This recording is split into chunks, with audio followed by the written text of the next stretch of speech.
Assalamualaikum warahmatullahi wabarakatuh. Nama saya Asmaul Husna dari KIS 6C. Di sini saya akan memaparkan materi mengenai hubungan bilateral. Hubungan bilateral adalah jenis hubungan yang melibatkan dua pihak. Biasanya digunakan untuk menyebut hubungan yang melibatkan hanya dua negara, khususnya suatu hubungan politik, budaya, dan ekonomi di antara dua negara. Hubungan bilateral atau multilateral juga berlaku untuk negara yang bekerja sama dengan sebuah organisasi besar dunia dalam berbagai bidang, contohnya seperti Indonesia dengan PBB. Dari segi wilayahnya, kerjasama antar negara dibedakan menjadi dua. Yang pertama yaitu kerjasama regional, yaitu kerjasama yang dilakukan oleh negara-negara yang berada di kawasan suatu rumpun. Yang kedua, kerjasama internasional, yaitu kerjasama yang dilakukan oleh julukan negara-negara di dunia tanpa mengenal batasan wilayah.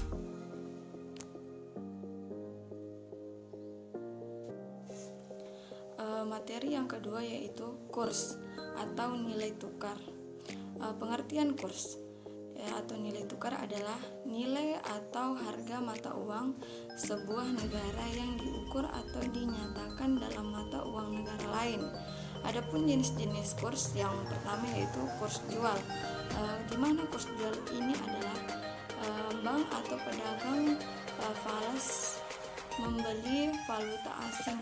Yang kedua, kurs beli, di mana bank atau pedagang falas atau menjual valuta asing.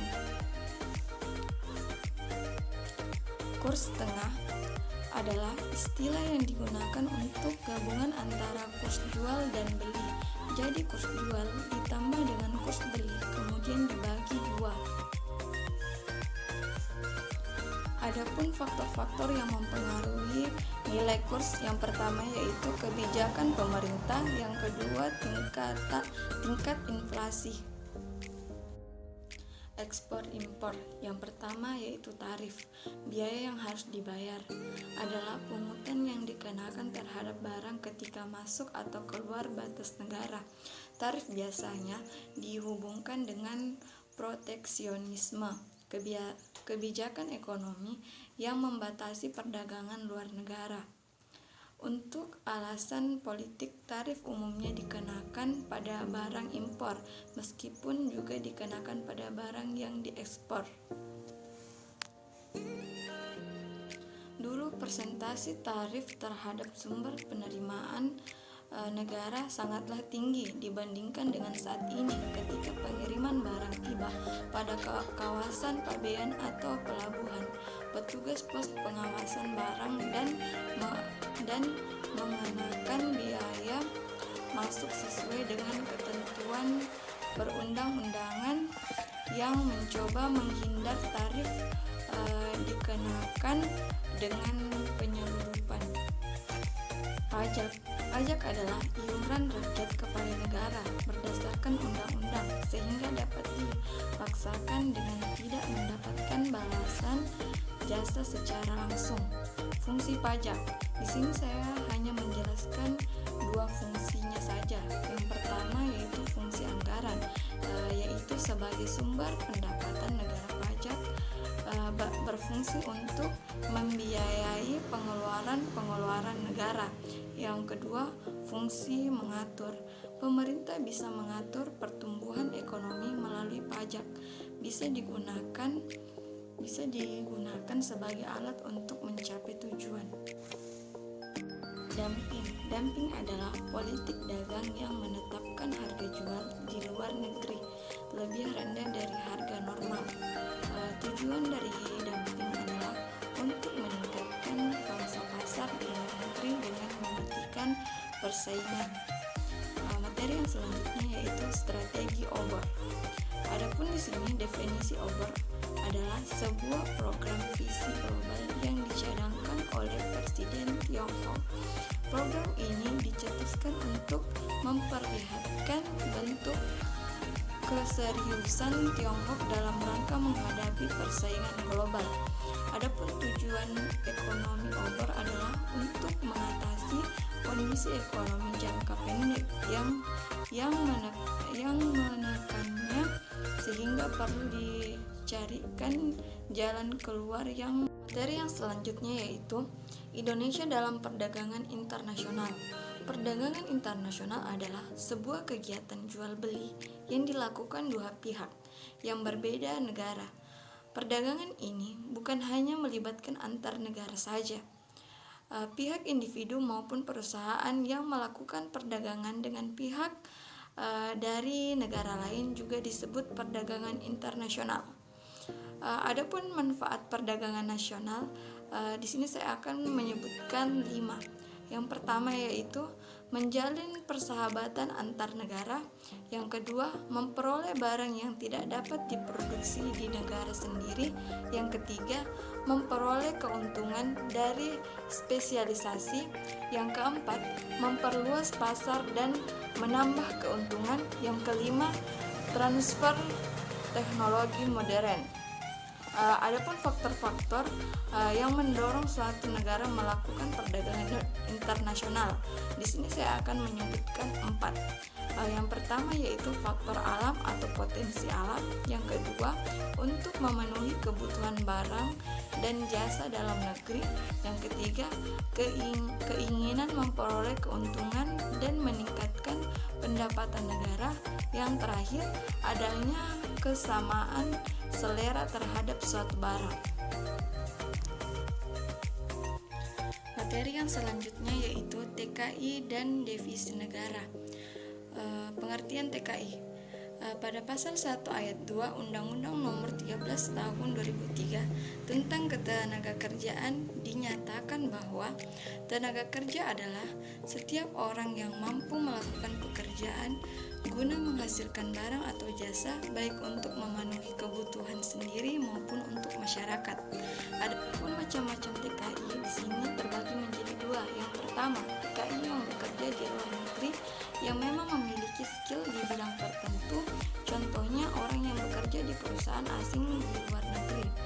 Yang kedua yaitu TKI yang dikenal sebagai TKI non-skill, yaitu TKI yang bekerja sebagai pembantu rumah tangga maupun pengasuh anak, yang dimana TKI non-skill berkontribusi lebih banyak dibandingkan dengan yang mempunyai skill. Mereka berkontribusi sebesar 90% dari permintaan pasar di luar negeri.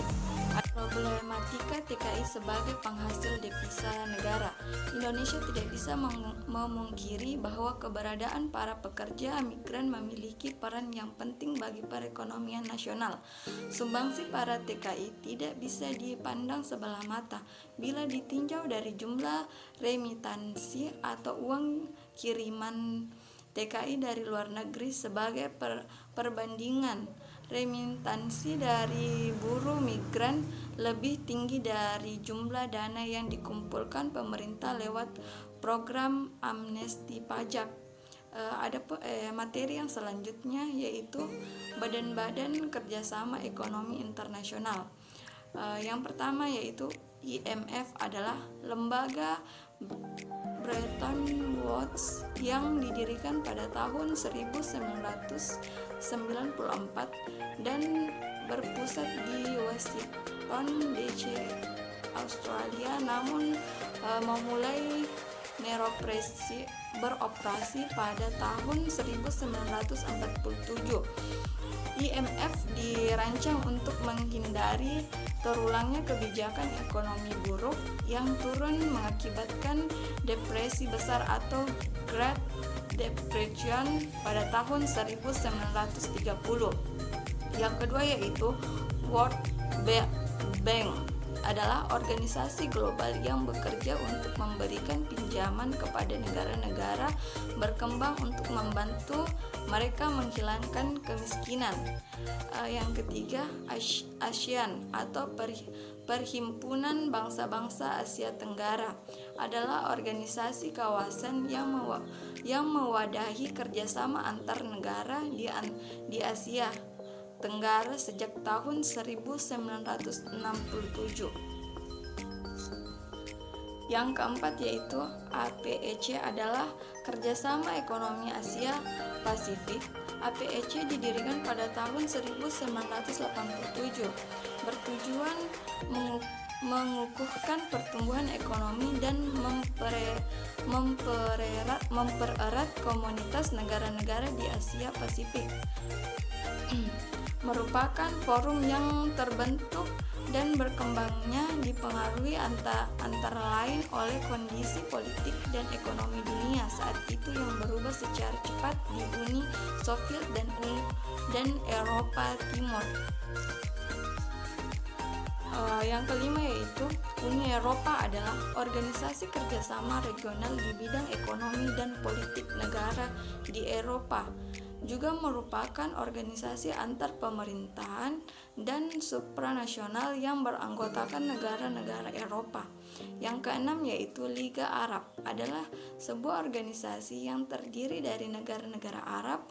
Organisasi ini didirikan pada 22 Maret 1945 oleh 7 negara. Tetapi saat ini Liga Arab dikendalikan oleh Libya yang bukan pendiri Liga Arab sama sekali. Liga Arab bertugas mengkoordinasikan kegiatan ekonomi termasuk hubungan niaga, komunikasi, dan kegiatan budaya, kewarganegaraan, paspor dan visa, kegiatan sosial, dan kegiatan kesehatan. Liga Arab juga melarang para anggota untuk menggunakan kekerasan terhadap satu sama lain. Materi yang selanjutnya yaitu saham-saham internasional. Yang pertama, Bursa Efek New York merupakan bursa efek tertua di Amerika Serikat sekaligus menjadi bursa tradisional terbesar di dunia.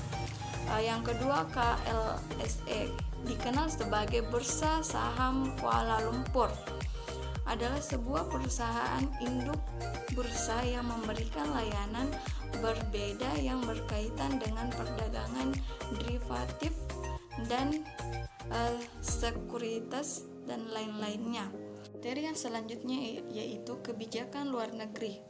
Kebijakan luar negeri juga bisa diartikan sebagai seperangkat rencana dan komitmen yang menjadi pedoman bagi perilaku pemerintah dalam berhubungan dengan aktor-aktor lain di lingkungan eksternal, yang mana rencana dan komitmen tersebut diterjemahkan ke dalam langkah-langkah dan tindakan yang nyata berupa mobilisasi sumber daya yang diperlukan untuk menghasilkan suatu efek dalam pencapaian tujuan. Adapun tujuan kebijakan luar negeri terbagi menjadi 3. Yang pertama yaitu tujuan kepentingan dan nilai inti. Yang kedua yaitu tujuan jangka menengah. Yang ketiga yaitu tujuan jangka panjang. Materi yang selanjutnya yaitu Organization of Petroleum Exporting Countries atau biasa disingkat OPEC. OPEC ialah sebagai penyatuan serta koordinasi kebijakan dari negara anggota sebagai tindak lanjut yang sudah dilakukan. Adapun struktur organisasi dan manajemen OPEC sesuai dengan status OPEC pasal 9. Organisasi OPEC terdiri dari yang pertama yaitu konferensi, adalah organisasi tertinggi yang bertemu 2 kali dalam setahun, tetapi pertemuan ekstra OPEC dapat dilakukan jika diperlukan saja. Yang kedua yaitu Dewan Gubernur. Tugas dari Dewan Gubernur yaitu melaksanakan keputusan komprehensif, mempertimbangkan dan memutuskan jalan laporan yang disampaikan oleh Sekretaris Jenderal, memberikan rekomendasi dan laporan kepada pertemuan konferensi OPEC.